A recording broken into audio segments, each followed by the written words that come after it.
Hey, it's me, Ben, and I'm all by myself. Maybe you think that's sad. I think that's freedom.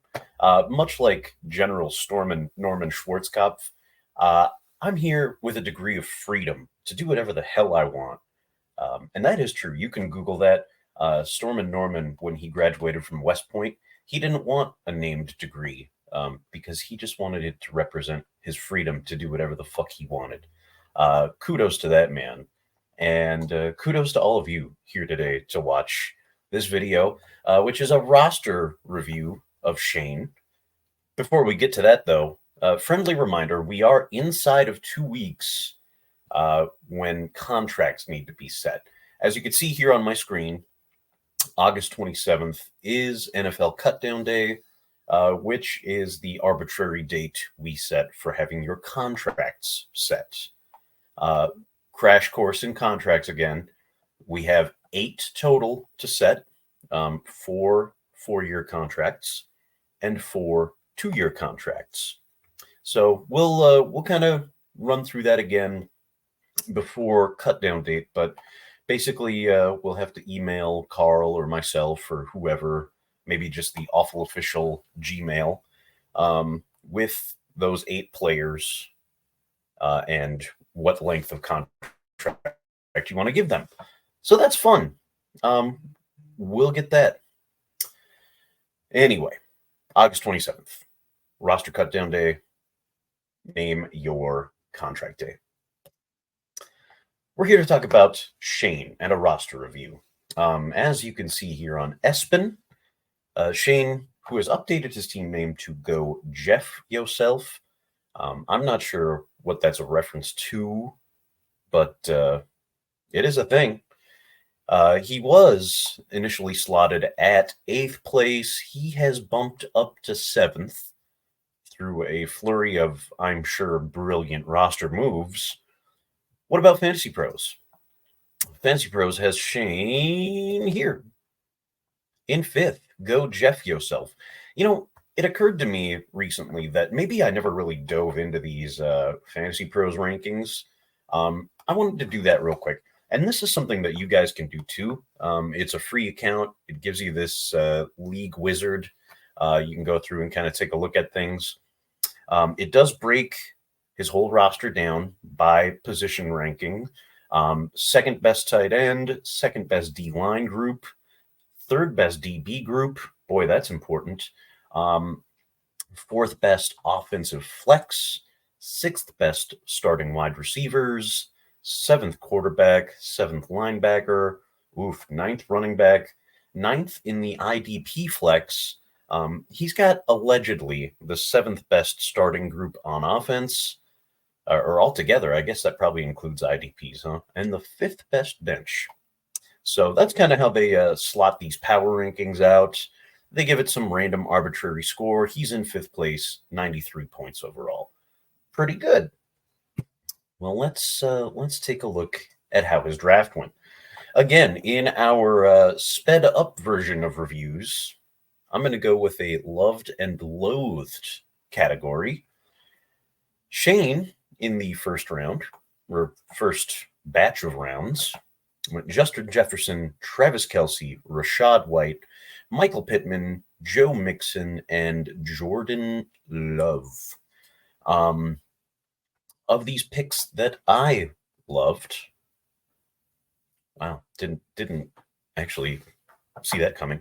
I'm going to go ahead and say, honestly, the Joe Mixon pick in the 5th round, it feels like good value. Mixon, yes, he is getting a little bit older. I think he's 28 this year, but new offense, could be a very high-powered offense, and it doesn't look like there's really an RB2 that's going to challenge him much in the way of snaps. So I think he should have a pretty healthy role in that Houston Texans offense, and could find his way to the end zone, double-digit times pretty easily, I would think.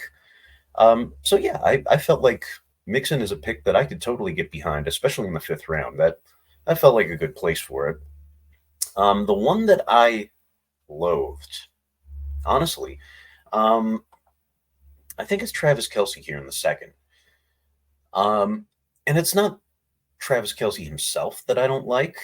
I think it's just a combination of things like the age. You could have had Sam Laporta right there, or you could have held off a little bit longer and probably found, Kyle Pitts later on, something like that, just to give you a little bit more upside.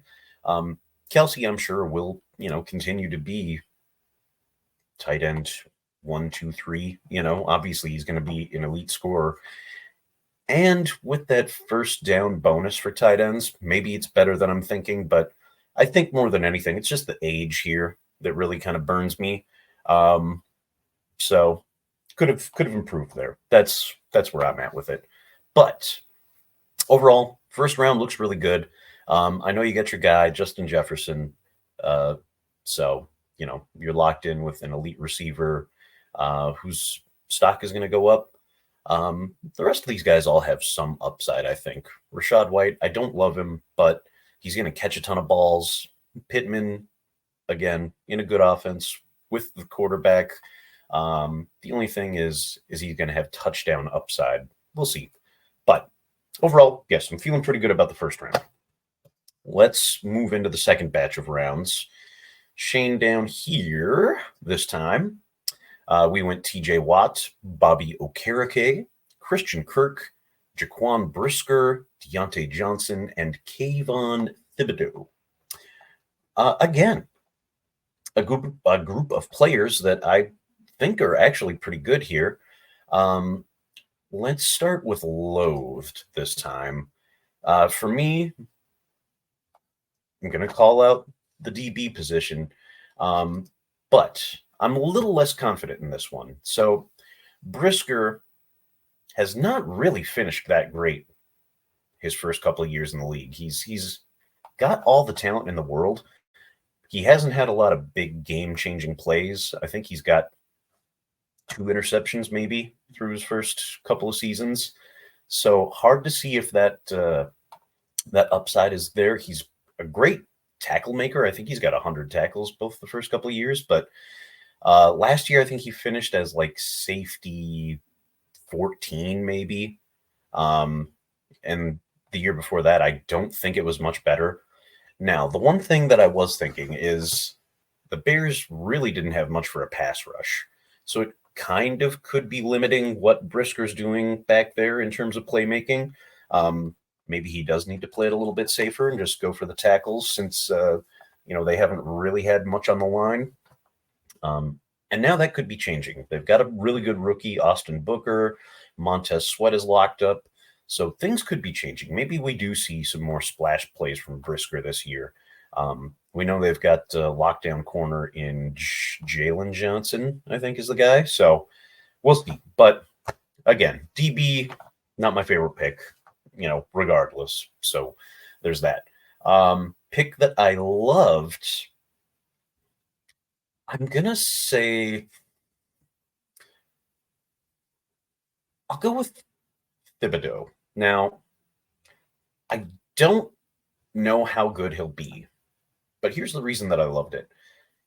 They brought in Brian Burns on the other side of the line, so he's going to have help there finally. Maybe that helps him turn the corner. He had 10.5 sacks, 11 sacks last year, but it was really boom bust. I think he had some really dry weeks throughout the course of the season, So, yeah, at the end of the year, you look at the box score, you go, oh, wow, 11 sacks, that's cool. But it was a grind to get there. But you pair him up with TJ Watt, so you're going to have a super high floor with TJ Watt. Maybe Thibodeau kind of reaches more of his ceiling than we've seen up to this point.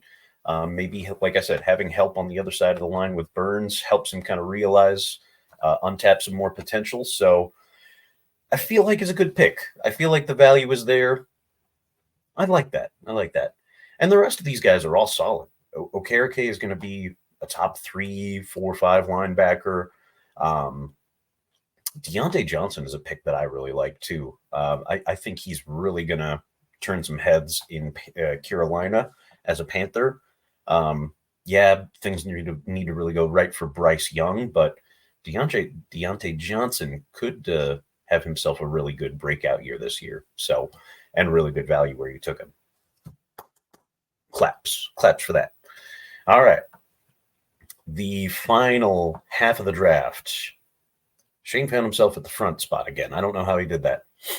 Frankie Louvu, Jalen Phillips, Josh Metellus, Jordan Hicks, Chuba Hubbard, Romeo Dobbs, Blake Corum, Stinky Pete Warner, Kyler Murray, Rondale Moore, Willie Gay, and Tyler Lockett. This was honestly a pretty extraordinary way to end the draft.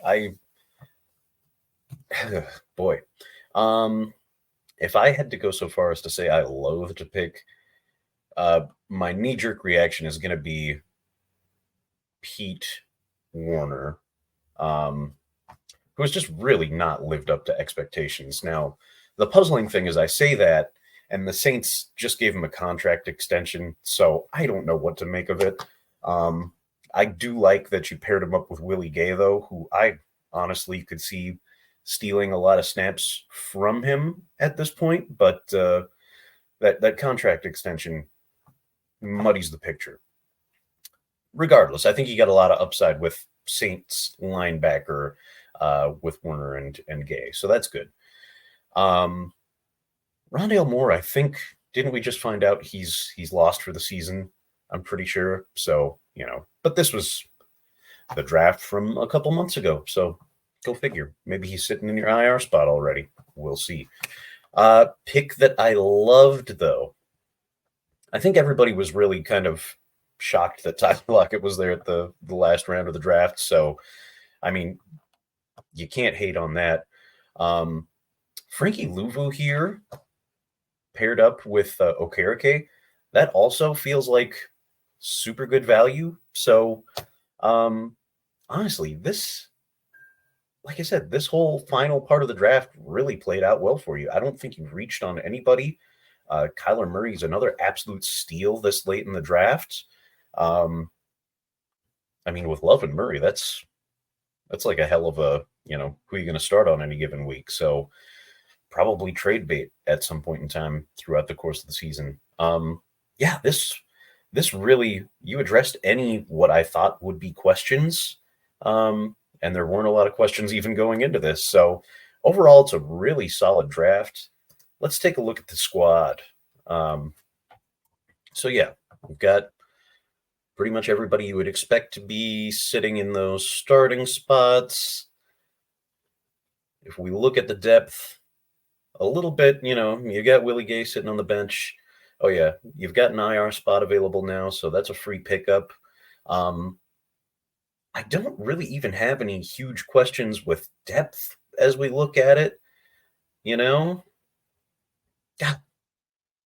it's a pretty damn good team, man. Now, how good is it? Well, this is everybody's favorite part. We've got the slideshow presentation. Let's see it. You're not in 12th. We had Big Mike in 11th. We had Cody in 10th. Ryan sitting right outside that red line of doom in 9th. Brent, we talked about. He's on the inside. Team Dylon, there he is. Sean B., we've got you in 6th spot. Why in 6th spot? Well, I honestly don't know. Looking at this, I really feel like you could make a pretty good argument for moving up a little bit higher. I don't think the ceiling is super high for Pittman. That's maybe one qualm I have. Kelsey this year should be a safe bet, but again, long term, that's going to be kind of questionable. I guess, maybe my biggest question is going to be long term upside with some of these guys, specifically, the offensive talent. So that's probably what holds your final ranking back a little bit. But again, if we're talking about just this year, which we probably are, you definitely would make an argument for moving up from 6th. So kudos to you. Now maybe let's get you on here, make a video. Let's hear your rebuttal, and maybe we can get another review with you and I and somebody else, one of the remaining 4 mystery squads. So there you have it. Shane's review. Start thinking about those contracts. We're going to need to get those locked up here within the next 12 days. And we'll check back in relatively soon because we've got 4 more teams to knock out, and we want to get that done before the season starts. So we'll catch everybody a little bit later. Bye-bye.